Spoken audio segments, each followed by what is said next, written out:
Starting at guard, a noun, a group acting together as a whole to achieve greatness. Collective.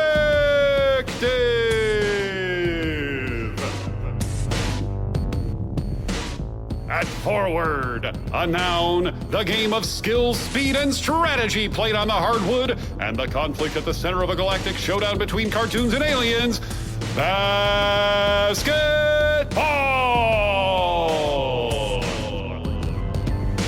And anchoring the paint, a noun, a negotiated understanding between parties. From peace treaties to pick and rolls, human beings must reach them before turning ideas into reality.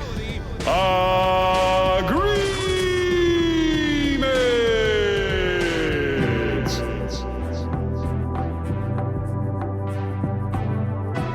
And now, your host of the Collective Basketball Agreements podcast from Syracuse, New York, journalist, lawyer, business person, brother, son, and friend, Joe Manganiello. Hello and welcome to the Collective Basketball Agreements podcast. I'm your host, Joe Manganiello.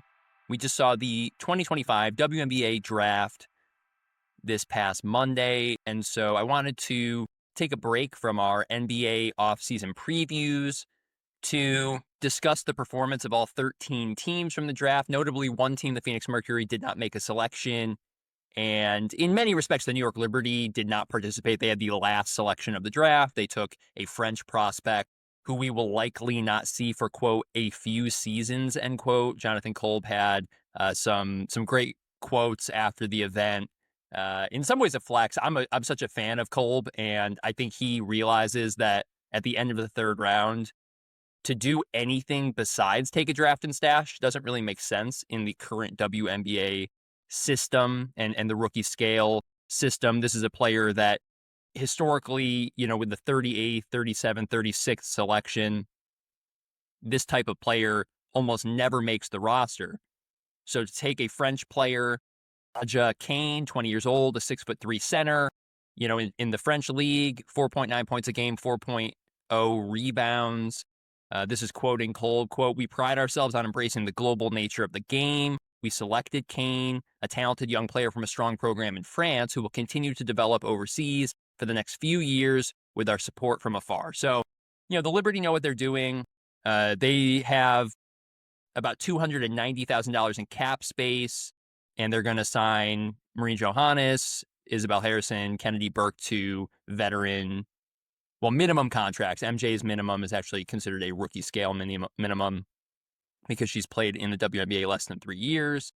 They have some training camp contracts. I think it's unlikely that those players stick. And we can kind of talk about that a little bit at the top, because as I've been doing research this week, and I'm going to have an article come out next week that goes into more detail here, but under the current CBA that was signed in January of 2020, the WNBA draft is not a great system for the players. And what I mean by that is that it's a harsh system.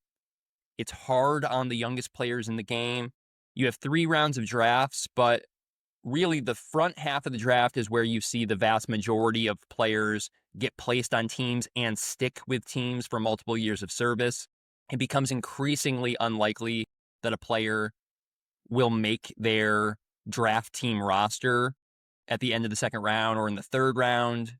You do see exceptions, but then the other, piece of it to me is that because of the way the system is, you have our youngest, most vulnerable athletes without a place to land in the league, and it puts them on a path where instead of a straight path to development, opportunity, games played, and money earned, they end up in a circuitous path where spring after spring, the most hungry, the most determined players have to keep going to training camps, keep trying to scratch out an 11th roster spot, a 12th roster spot. These are minimum contracts worth under $70,000 a year.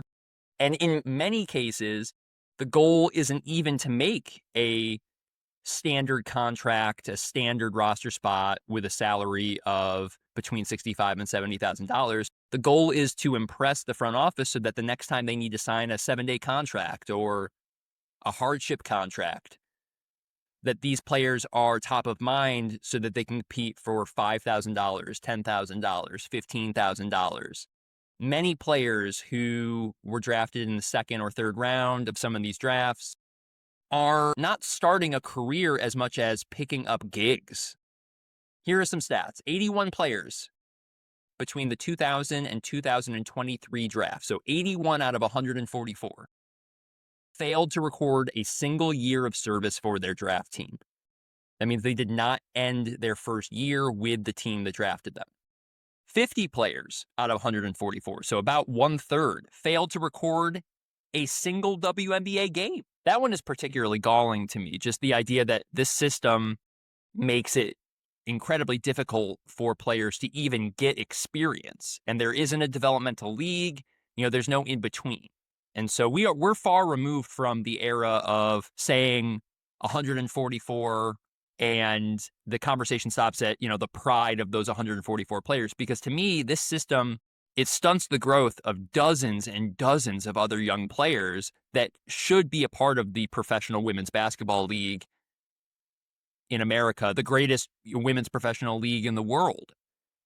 And yet between compensation issues and then just the inability for these players to stick, I just don't think these systems work well. 46 players failed to earn a single dollar in WNBA base compensation. Now, in some of those cases, maybe they earned bonuses or maybe there were other forms of compensation that they were able to access, but that is not public information. In terms of base compensation, cross-referencing between Spotrac, her hoop stats, 46 players failed to earn a single dollar. And 38 players out of 144 have signed multiple substandard deals. Those are the hardship contracts, the 7-day contracts, the end-of-season deals. They can be cut at any time. The amount of compensation is prorated. 14 players have had to sign 4 or more substandard deals. So you're continuously competing for the smallest slice of the pie possible. We've even seen players sign 8, 9, or in one case, 10 substandard deals. A lot of times, these substandard deals are training camp invitations. So no guarantee of money, no guarantee of a roster spot. You're competing with up to 18 players in a training camp environment. Very slim probability that you make the roster. And so I wanted to start, I know it's a sobering note, but I wanted to start there. And I'm going to have a lot more coming out on advocating for a more robust overhaul of the draft system.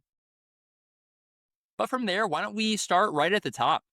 Dallas Wings, big moment for the franchise. The healthiest basketball team in the city of Dallas. They draft Paige Bueckers, number 1 overall. Not a lot to say there that hasn't already been said. Her first year salary is going to be $78,831. If the rookie scale stayed in place through CBA negotiations, she would be in line for about $348,000 in total compensation. That will not be the number. She will absolutely see her salary rise after successful CBA negotiations. Of course, a lot more to come there. Notably, the Wings, they had 7 veteran or rookie contracts on the books. So at most, they have 5 roster spots. They have 6 training camp contracts out, and they had 5 selections to make. And so right there, again, you can kind of see the math. If all 5 of those selections are invited to training camp, that means that you have 18, your maximum of 18 players at training camp. And at most, you can leave training camp with 12. Now, I think they have enough cap space to sign Paige. The number 12 pick was Isaiah James, 5'9" point guard out of NC State. Her salary would be about $72.5 thousand. 2-time All-ACC first-teamer. She said after the draft, quote, "I'm ready to be that rookie clapping their hands on the bench. I'm ready for my number to be called. I'm ready to just be there," end quote. Well, that's probably a best-case scenario would be to make the team, not necessarily play in her first year, but make it through your first year of service, get to 2026, and keep that standard contract rolling. And I thought it was interesting because the Wings took 3 guards with their first 3 picks. They already have guards on the team, whether we're talking about Arike or Dijonay. So, it's an interesting philosophy there. Went with a lot of ball handling, a lot of perimeter play. Notably, Madison Scott, the number 14 pick, she's a 6'2" guard out of Ole Miss, played 155 games out of the SEC. Not much of an offensive dynamo, although her career field goal percentage, 49.3, is pretty solid. So she doesn't take shots that she's going to miss, but she doesn't bring a lot of three-point shooting or free throw shooting to the table. I think that she could be one of the better picks in the draft, however, because of her upside defensively. Ben Pfeiffer, who's a great scout, projected Madison Scott with a mid-first round grade.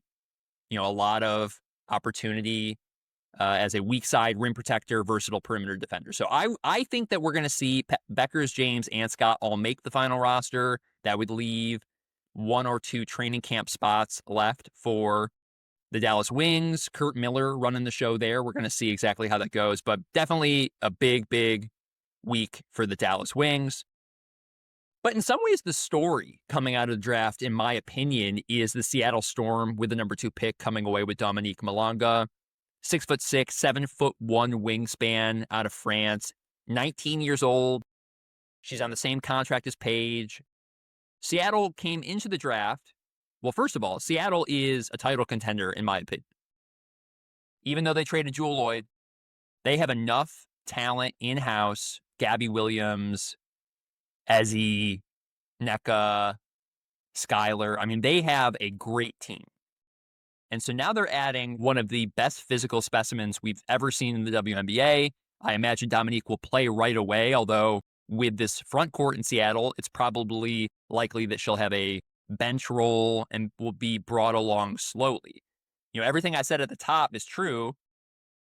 If you have the number 1 or 2 or 3 or 4 pick, typically those are the absolute can't miss best talents in a draft, right? That's why you're taking them so high. And so that development is still in place. The inefficiencies of the draft are really spelled out in rounds 2 and 3. But here, couldn't be more happy for Dominique to get into a great franchise, great market, great facilities, great fans, great arena. Transformative rim protector, twitchy athleticism, the ability to flip her hips, pick up multiple players in a single defensive possession. Her close shot deterrence is game-changing. She's fast on her post-ups. She can turn the defender, finish strong. She even can run off flare screens, has good touch on threes, confident on fadeaway shots, has passing skill, decent processing speed. She's been compared to Jonquel Jones. I think she has even credibly been compared to Victor Wembanyama. I don't think she has the exact same physical profile that Wemby has relative to her competition. And I say that respectfully because a 7-foot wingspan is nothing to sneeze at. But I think Malonga is going to be more of a traditional center phenom and less of a unicorn, not a Wemby or a Jokic. I think Malonga could be the best big in the WNBA in due time. Maybe the comparison is more Brittany Griner than Wembanyama. Although that's interesting too. You know what? I'm going to think more about that before I go on the record on that. Is Brittany Griner the original Victor Wembanyama? Let me know what you think about that. Finally, I like how tidy things were for Seattle. Now, notably, they had the number 25, 28, 33 selections in round 3. I would predict all 3 of those players to get cut during training camp, respectfully. Seattle only has $170,000 in cap space. They're going to use $78,831 for Malonga and then probably sign a veteran out of training camp for a 12th roster spot. Great, great draft day. And I just want to finish by saying, for a long time, for those of us that were following WNBA mock drafts, the idea was that Olivia Miles out of Notre Dame would go pro, be the number 2 overall pick. So we would see 2 lead guards taken 1 and 2. And I think in retrospect, the idea that there was a version of this draft where Dominique Malonga didn't go in the top 2 is pretty wild to me. Is pretty wild. I think that was a huge oversight. I think there was an American bias there. I think if the LA Sparks didn't make the trade for Kelsey Plum and they kept the number 2 pick and Olivia Miles decided to come out of the draft thinking that, well, I would love to play in LA, I think we would have a situation where, as good as Olivia Miles projects to be, Malonga going third or maybe even lower, that would just look ridiculous. I would take Paige Bueckers number one, but I think that kind of shows you the gap between Bueckers and Miles in terms of, to me, Bueckers projects to be a first team all WNBA offensive talent. And the reason why you might take Malonga over her is because of the defensive side of the floor, but especially for Dallas, you're trying to build a brand new culture and excite your fan base. Paige is a can't miss offensive player and a leader. I think Malonga to Seattle is perfect. It's absolutely perfect. Better than if she had gone to LA. So, really excited for all their futures. And then I guess to round out that thought, Olivia Miles is going to, play at TCU, it appears. Maybe she has a Haley Van Lith level season and has even more chops and projects to be an even more dynamic offensive player in the pros. So really excited to see where Olivia Miles ends up in 2026. Next up, we have the Washington Mystics. They made the 3rd, 4th, 6th, 23rd, and 31st selections in the draft. They have plenty of roster spots, only 6 veteran or rookie contracts on the books, 3 training camp invitations. So all 5 of these players are going to have a chance to make the final roster. Clearly, Sonia Citrone, Kiki Iriafen, and Georgia Amor, those 3 selections, which we'll talk about a little bit, all 3 of those players project to be immediately in the rotation, certainly going to be signed to standard contracts and on the team long term. I'm a big fan of Sonia Citrone. I think her elite shooting, off-ball spacing, a 59 true shooting percentage, a 37 three-point percentage in college, smart playmaker, good size at 6'1", career 1.8 steals per game. I think she's going to be a Beck Allen, type, someone in the WNBA for a long time, contributing on both ends of the floor. So really love her coming into Washington as a tone setter, a culture setter. Kiki Iriafen is a great pick at number 4. In some ways, it's maybe kind of down a peg from the conversation of Malonga over Olivia Miles or Malonga versus Paige Bueckers.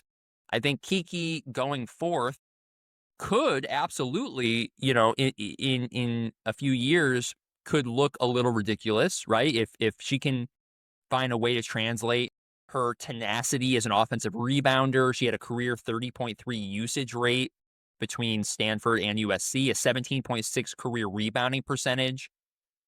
So, Angel Reese comes to mind as a player that should have gone top 2 or top 3 in her respective draft because her athleticism and her strength and her pride as a rebounder, as an interior player was so good. I think Angel is a better pro, projects to be a better pro than Kiki, but again, 6'3", and with her athleticism, nothing to sneeze at there. And I think getting both of those players, same salary slot, $78,831. The top 4 picks all have the same rookie scale contract.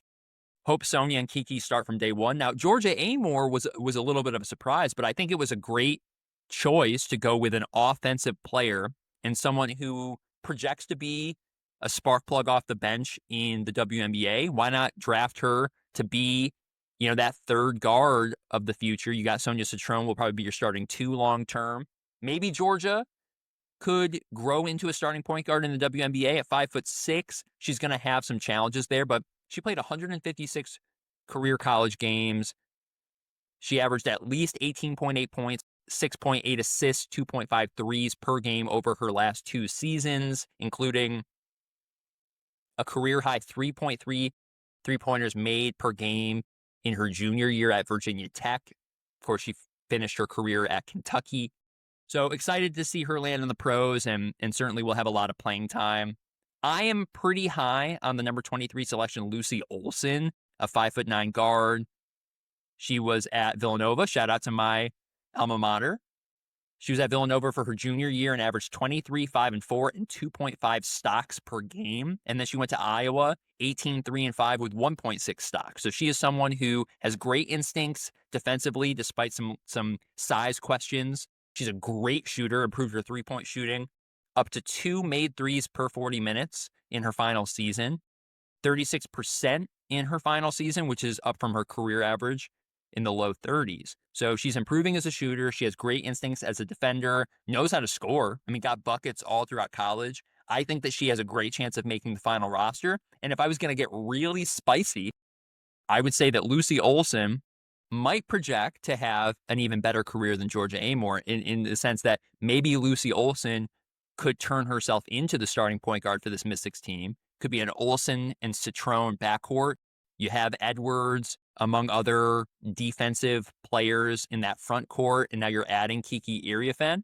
I mean, this is a really cool young roster, and if I lived in the DC area, I could not wait. I would be running to buy season tickets and watch these young players this upcoming season and in seasons for the future.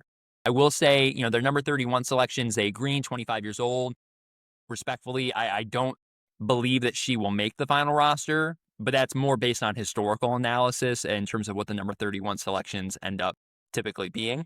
Golden State was the next team to make a selection, and it was a controversial selection, I will say, and maybe, and I referenced this before, maybe that is an American bias, especially on the ESPN broadcast. I do think that Golden State did a great job of acknowledging where they are, right? First year as an expansion franchise.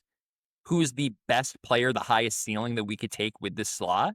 Juste Josite out of Lithuania, shooting guard. Could be a draft and stash. Could also play this year. We'll see. Time will tell there. She's only 19 years old. She's a lefty with squints of Luka Doncic and Tyrese Halliburton as a big lead guard, leading fast breaks, finding creative passing opportunities in transition. Did I mention she's a big guard? Confident running ball screens, advanced playmaker. Did I mention that she's a big guard? I can't say this enough. I love watching big lead guard types. And mind you, she has been playing internationally since she was 13 years old. She actually famously guarded Dewana Bonner in a game against the U.S. For the Lithuanian national team as a 14-year-old. She did have a major hip surgery in 2024, but last year, and shout out to Hunter Cruz, who compiled the stat, over 24 total games between the BWL and the EC. She averaged 26 minutes a game, 12.7 points per game, 3 rebounds, 3 assists, 1.3 steals, and shot 35% from 3. Really productive, impressive player. Excited to see her future with the Golden State Valkyries. Valkyries have plenty of cap space, over $621,000 in cap space. 9 contracts already on the books. So besides Josite, I don't know exactly who will be here. Now, again, if she is a draft and stash, then they don't have to sign her standard contract just yet. That might be best for everybody. Josite can continue playing overseas for another full year, wait for the CBA to get worked out and sign a much larger rookie contract.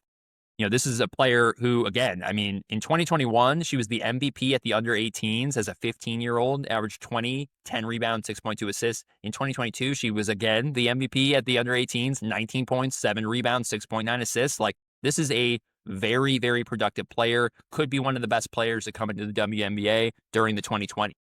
High ceiling. And then I'll also note at number 17, I think there's a great chance that Cheyenne Sellers does make the team because of her potential. 6'2", great shooting ability, loads of concerns over her knee, unfortunately, some medical red flags. But all in all, get her into your system. Her first year salary is only $69,267. And, I think in the long run, you'll be happy to have a player with her talent and her approach to the game. And then you just hope that she can get her body right over the next couple seasons.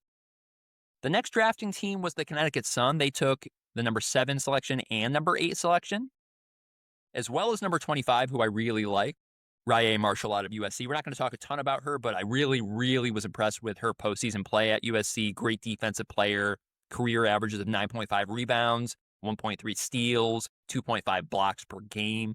Just not a great offensive prospect, but I think defensively she could find a niche into the WNBA. Connecticut has plenty of cap space, $681,000, 9 contracts already on the books, 7 training camp contracts out. My guess is that they're going to sign Morrow, sign Rivers, and then you can only have 18 players come to training camp. So they're going to have to make a decision between Marshall and someone that they had already given a training camp contract to. Unfortunately, all of these substandard deals are non-guaranteed. So they can make the call, and unfortunately for one of those players, it'll be a bad call. But really excited because I think these two players make a lot of sense, taken back to back and kind of injecting some youth and some potential in the future of the Connecticut Sun. Anissa Morrow, has some Angel Reese light to her game, of course, coming out of LSU. 104 career double-doubles is second all-time in Division I, third in Division I all-time in rebounds. And now she gets the opportunity to be mentored by Tina Charles, who is one of the legends, one of the most legendary bigs in the history of the WNBA. There's something almost inevitable about this pairing, right? If Connecticut's going to be drafting outside of that top 5 range, maybe they, if they were in the top 5, you would love to get Kiki Irifan, but I think ultimately Anissa Morrow is a great player to come away with at number 7. And the swing factor in her career, I'll say, is 3-pointers. At LSU, her career, 91 out of 367 makes. That's only 24.8% from 3. Now, I like that she's at least familiar with taking those shots, but can she improve her touch and her efficiency? Because if she can add some stretch, some pick and pop to her game, she'll be that much more effective at the WNBA level. And then at number 8, they took Sanaya Rivers, NC State, 6'1" point forward, notable wingspan, instincts getting to the rim, that herky-jerky ability to get where she wants to be, set up a shot or a pass. She has the ability to come over from the weak side, help as a shot blocker. I see some SGA and some Ryan Howard to her game. She's been applauded for her leadership skills, her chemistry with NC State. She had a strong 2.0 assist-to-turnover ratio last year. And how about this? One of 2 players in Division I over the last 3 years with 50 steals and 30 blocks each season. It's a great stat. That shows you her effort level on the defensive end, her ability to be on the floor making plays. I really, really like Rivers coming to Connecticut. I think fans of the Sun who are sad to see the end of the AT, Bonner, Jones era are going to be really happy about Morrow and Rivers coming through. And notably, both of those players, $75,643 is their salary for 2025. Next up, maybe my favorite draft relative to position, the LA Sparks. Now remember, they have the number 2 overall selection. They traded for Kelsey Plum and then later found out Olivia Miles wasn't declaring. So in retrospect, that worked out pretty good. Although, as I mentioned at the top, I do think that there's going to be a long-term question. What if they had just stayed at number 2 and taken Dominique Malongo, which didn't really enter the consciousness until more recently? I was saying this to some friends. I think that, to me, Malonga is the story of the draft to the extent that she wasn't enough of a story until the draft. And then you watch the tape and you see her wearing the Seattle Storm hat and Kathy Engelbert shaking her hand, and you're like, wait a minute, should she have been the number 1 overall pick? I don't know if the Sparks are going to be able to immediately jump into the title race now that they have Kelsey Plum, but I could definitely get excited about a Cameron Brink, Rakia Jackson, Dominique Malonga core over the next 5, 6, 7, 8 years. And I don't know. I think there's going to be some what ifs for a long time out of this draft. Instead, the Sparks move down to the number 9 selection. They come away with Sarah Ashley Barker, one of my favorite players in this draft. Going to have a $72,000 salary, 72.5 salary. ESPN really loved SAB's off-ball distribution skills, her ability to space the floor as an off guard next to Plum.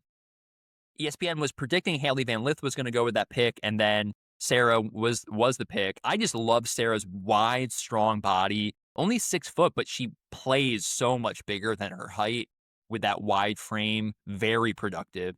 3 years at Alabama, averaged 19.7 points on 47.7% shooting per 40 minutes. So just an incredibly productive player. Career high 51.4% shooting on 18.2 points a game last season. So she's gotten better over her time in college. She's played a lot of big games. And I think that she's going to come into the W, especially learning from Plum. Could you see a scenario where the backcourt in LA is Plum, who ages gracefully, Barker, who gets better every year, and basically these 2 guards are able to just reverse the floor every possession. You're going to overplay Plum? Boom, swing it over. to Barker. Now she runs a pick and pop with Cameron Brink. She fakes the pass. She gets into the lane. Now she's driving and kicking. Plum is relocated. Rickea Jackson's back cutting. I just think this team is in a really healthy position in terms of being able to compete right away. And I think in the second half of Kelsey Plum's career, the goal is how can we build an elite offensive team around her skill set with these young players coming into their own. So just really excited for them. One other thing about SAB, 45 points on 22 field goal attempts in her final game against Maryland, 68% from the field. She added 8 rebounds, 3 assists, 3 steals, 1 block. She's just a phenomenally productive player. So just super excited. Now, the other selection for the Sparks, I'm also very high on relative to position. And I hope that Sonia Fagan gets an opportunity to stick on this team. Now, she's coming out of South Carolina, coached by Dawn Staley, so has a lot going for her in terms of that track record, that acumen. She didn't play a lot. She didn't do a ton during her total career, but she was really turning heads in SEC play this year, filling in for Ashlyn Watkins, who had a season-ending knee injury in January. And, Fagan was really turning heads at 6'3". She's a solid defensive player. And there's some offensive tools and skill set there that is really interesting. Maybe she's just scratching the surface of her ability. She's only going to be on a $69,000 salary next year. Hopefully the Sparks can get her on the roster, bring her along. 6'3" with a 6'5" wingspan. So she's a power forward, not a center. But to her credit, for her career, a 20.9 usage rate, a 10.1 assist percentage, which is pretty good for a big, and a 61% true shooting percentage. So this is someone who can hit the mid-ranger, not afraid to pump fake, put the ball on the deck, dribble, pass. She has some offensive tools that I think are really intriguing. So, excited for her to get into a professional environment and keep developing. Obviously, she was at South Carolina, which is South Carolina is a professional environment, if you ask me. Next, the Chicago Sky. Interesting position for them. They had 4 draft picks, 10, 11, 16, and 22. Now, they already have 11 players on veteran or rookie contracts, particularly coming off of the Ariel Atkins trade. So they didn't have a lot of room coming into this draft. And so I think with that in mind, they're taking Ajza Sivka, and my apologies if I mispronounced the first name there. Sivka out of Slovenia is a shooting forward, 6'4", fluid mobility, only 19 years old. I loved how on the broadcast, one of the analysts said she's really flinging that thing in regard to her fast shooting release. I think Sivka could absolutely be a good pro. I think in a lot of respects, it makes sense for her to stay overseas for a year. Now, she was in person at the New York City draft, so that's not, that doesn't confirm anything. But the fact that she was in New York means that maybe she is hoping to play right away. Alternatively, the Sky acquired the number 11 pick from Minnesota, and we'll talk more about that in the Minnesota section. And they were able to get Haley Van Lith, who in some people might say she fell to 11. I actually think 11 is a fine spot for her. Her salary is going to be $72,455. One of the most productive college players of all time, 5 Elite Eights with 3 different teams. She played with Angel Reese at LSU. Now they're reunited. I would say, especially with her pedigree and what she showed this past year at TCU, averaging nearly 18 points a game, hard-nosed, creative, tough. She's a winner. There's not a lot of minutes for her. I mean, this is a very crowded backcourt with Vandersloot, Atkins, Jefferson, Nurse, and Bonham. But I think Van Lith gets that 12th spot. Unfortunately for the 2 other draftees for the Sky, I think it's unlikely that they stick, as well as the training camp contracts that they had sent out. But, for Chicago, they're going to have a very competitive 12-man roster. And if Angel didn't get hurt last year, I think they would have made the playoffs anyway. So, I would expect them to be a playoff team next year. And Van Lith could contribute to that right away. Las Vegas Aces, infamously without a first-round pick, but they effectively did get a first-round selection, just cheaper. The number 13 selection, so the first pick of the second round, they get Aaliyah Nye out of Alabama. She was teammates with Sarah Ashley Parker. A guard, 6'1", more of an offensive player. And definitely had some question mark performances down the stretch against, big opponents, LSU, Texas, only single-digit scoring efforts. But I really do like Nye in Becky Hammon's offense. She made more than 100 threes each of the past 2 seasons, shooting 41.7% beyond the arc as a junior, 45.5% this past year. Her teammate, Sarah Ashley Parker, called her the best shooter in the country. And I love this quote from Nye. Quote, "My coaches, my teammates, my parents, they always say I'm the best shooter in the nation. And I'm so grateful to have a support system like them to give me confidence." That's real shooter talk. Real shooter talk. I really like her coming in and similar to Kate Martin last year, being able to find a role, get on the floor for a few minutes each half, take a couple threes, see if you can knock down 1, knock down 2, change the game. The Aces, they don't have a lot of cap space. They'll obviously be able to fit Nye in there. They're already at 10 contracts. Nye would be 11th, and then they have 3 training camp contracts out. So one of those 3 players could make the final roster. Aces are going to be really good. I think the Aces are probably the most slept-on team in the league right now, just coming off of a down season for their standards, but they're absolutely still a title contending team. We're going to talk about Minnesota. So on Sunday, the day before the draft, the Chicago Sky got the number 11 pick from Minnesota. In exchange, Minnesota is going to keep the Sky's pick outright in 2026, which means Minnesota has 2 first-round picks in 2026. And this was actually an added layer or sort of a continuance of the trade between the Sky and Minnesota last year. The Sky traded up to the number 7 pick to get Angel Reese, and in exchange, Minnesota got that pick swap. Now they just straight up own Chicago's pick. And so when you add the math on these last 2 years, if you're Chicago, everything has turned out great. You drafted Angel Reese and Haley Van Lith, plus you have this draft and stash in Sivka. They already have a full roster for next year, full of young players who need playing time, who need to be developed. I don't think they're going to be hurting for a first-round pick in 2026. Like, in other words, they want to get their players in their system today and develop them through 2026. If you're Minnesota, much, much different set of circumstances. So first of all, they already have a full roster. They have 12 contracts to veterans and rookies. Now, a lot of those are non-guaranteed, as we know in the WNBA. So shout out to their 3 training camp contracts that they have out there. Those 15 players are going to battle in training camp. We'll see who the final 12 are.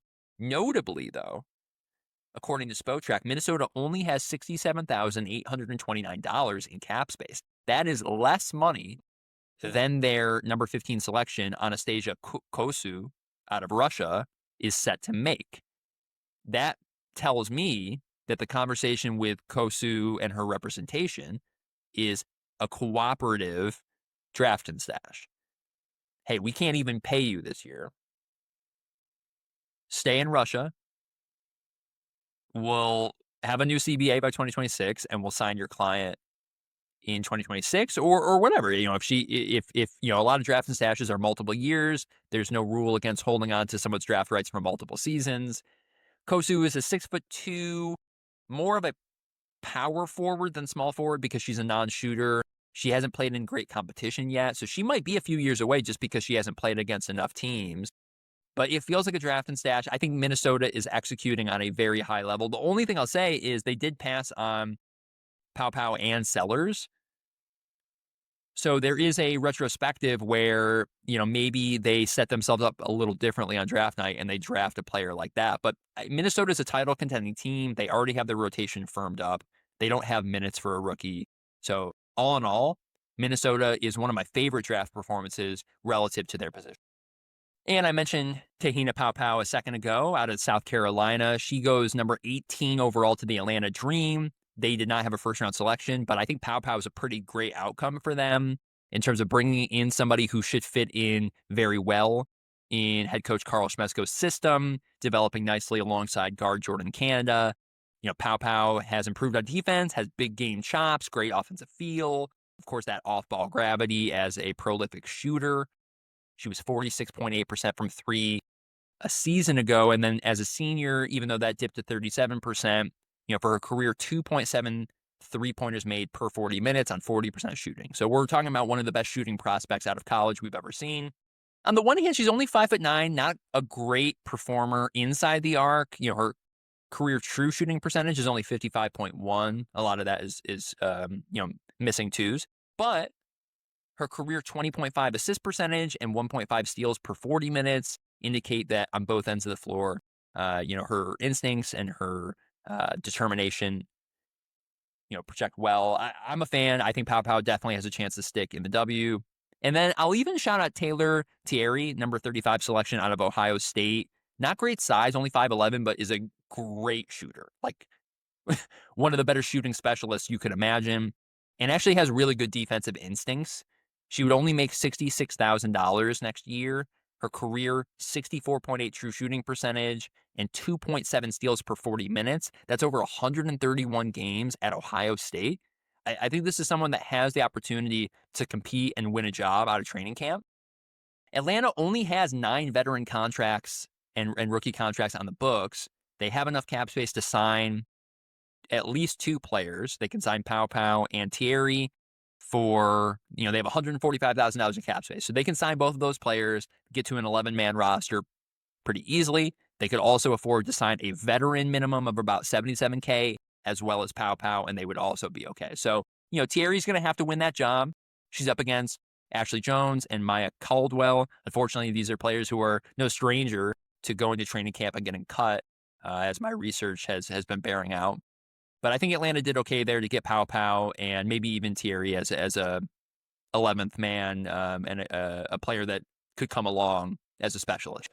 Coming down to the wire here, Indiana Fever was one of the last teams to make a first selection. They had the number 19 and 20 picks back-to-back. And so, again, pretty brutal system in the WNBA. You have Michaela Timpson and Bree Hall, 2 players very accomplished out of very respectable college programs.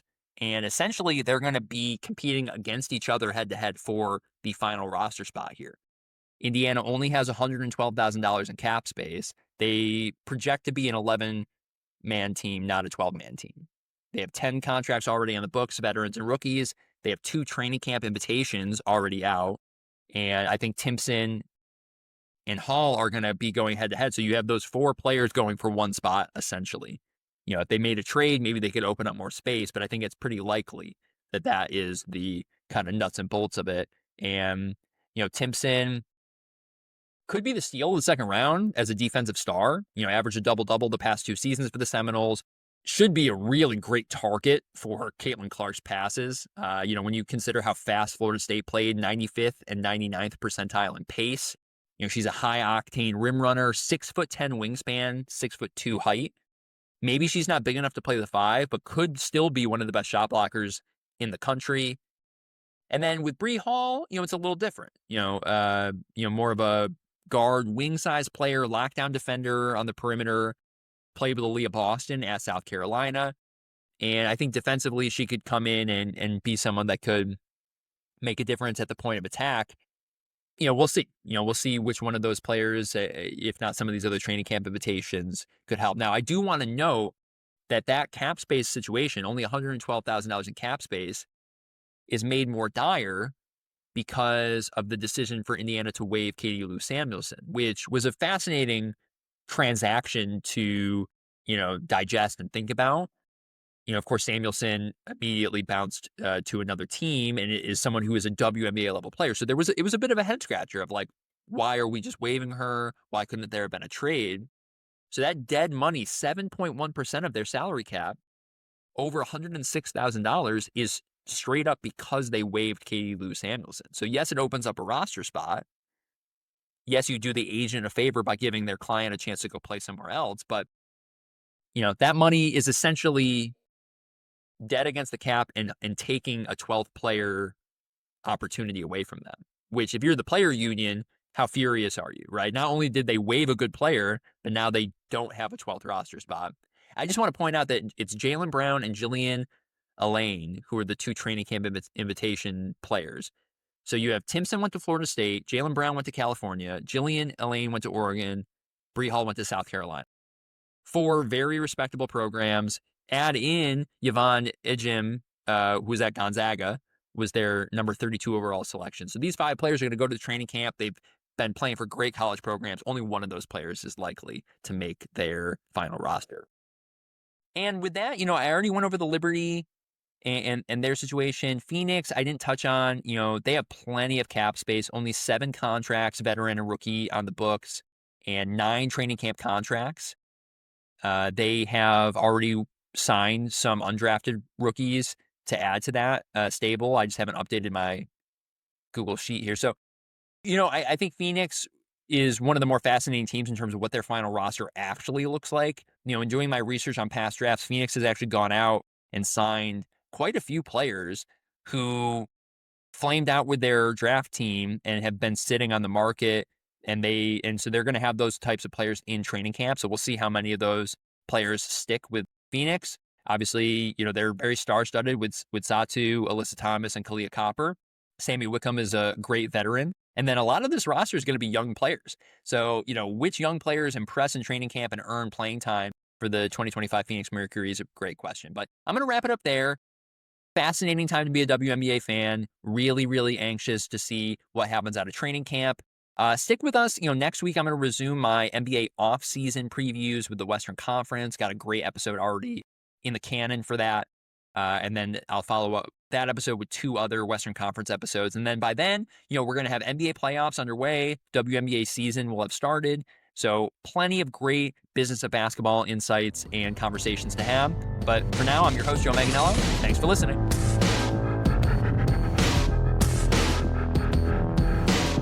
She's really flinging that thing. She's really flinging that thing. She's really flinging that thing. She's really flinging that thing.